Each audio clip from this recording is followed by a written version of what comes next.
अनि बेलुका सुत्नुभयो। परमेश्वर पिता धन्यवाद, हजुरको आत्मा अनुसार चलाउनु, सपना पनि तपाईँको द्वारा दिनु पिता। पुरा यो समय पनि तपाईँले इस्तेमाल गर्नु, स्वर्गदूत खडा गर्नु, 4 दिशा 4 किल्लामा स्वर्गदूत रक्षा सुरक्षा राख भन्नु, अर्डर गर्नु, अनि पितालाई माग्नु, मिठो निन्द्रा दिनु, राम्रो सपना दिनु। धन्यवाद पिता, भइसक्यो बोल्नु। कहिले कहिले नराम्रो सपना आयो, बिहान उठ्नु, ईश्वरलाई धन्यवाद गर्नु, नराम्रो सपनालाई पनि नराम्रो नजरले नहेर्नु। नराम्रो सपनाको नराम्रो फल हाम्रो जीवनमा हुनै सक्दैन। राम्रो सपनाको राम्रो फल मात्रै मेरो जीवनमा पिताले दिइसक्नुभयो। धन्यवाद पिता, पाइसके बोल्नु। राम्रो सपना देख्नुभयो, धन्यवाद गर्नु। नराम्रो सपना देख्नुभयो, नराम्रो सपना देखेर अब के नराम्रो हुने हो भनेर चिन्ता र डराएर नबस्नु, झन् राम्रो ईश्वरले गरिसक्नुभयो।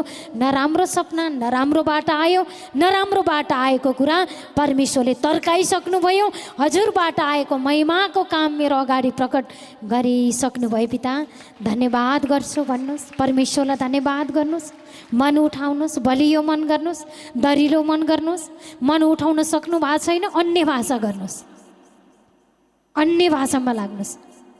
अन्य भाषा गर्दा सोच डुलिरहेको छ, वचन सुन्दै सुन्दै गर्नुहोस्।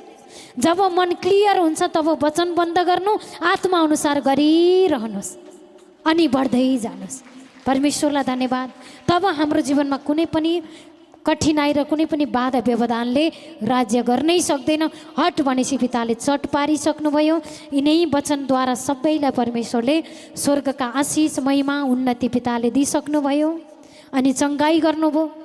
अनि कति बेला हुन्छ भने छ, गनगन गरेको छ, हेरेको छ, हेरेको छ, हेरेको छ गर्नुभयो भने बाँदरको घाउ निको हुँदैन नि। किन हुँदैन भने उसले कोट्याको कोट्याइ गर्छ, सन्चो हुनै दिँदैन, त्यस कारण निको हुँदैन। त्यस्तै त जुन कुरा कोट्याइरहनुहुन्छ त्यो काम हुँदैन। जुन कुरा एकचोटि मागेर धन्यवाद गर्नुहुन्छ, बिर्सिनुहुन्छ, ईश्वरको आराधना गरिरहनुहुन्छ, ट्वाक ट्वाक गवाई स्वरूप परमेश्वरले याद दिलाएर काम प्रकट गरिसक्नु भएको छ। परमात्मालाई धन्यवाद। यो मन बनाएर चल्नु, चङ्गाई गर्नुभयो, धन्यवाद गर्नुहोस्, वास्तै नगर्नुहोस्। कति बेला निको पार्न पनि यो सबै ईश्वरको हातमा। उहाँले सड्न बिग्रिन दिनुहुन्न, उहाँले नष्ट हुन दिनुहुन्न, उहाँले कुहिन दिनुहुन्न, उहाँले भत्किन दिनुहुन्न, उहाँले गिर्न दिनुहुन्न। उहाँले बनाएको अङ्ग उहाँ आफैले सुरक्षा दिएर पुरा महिमा आशीर्वाद पिताले दिइसक्नुभयो भन्दै धन्यवाद गर्छु पिता। यसु मसीहको नाउँमा, यसु मसीहको नाउँमा।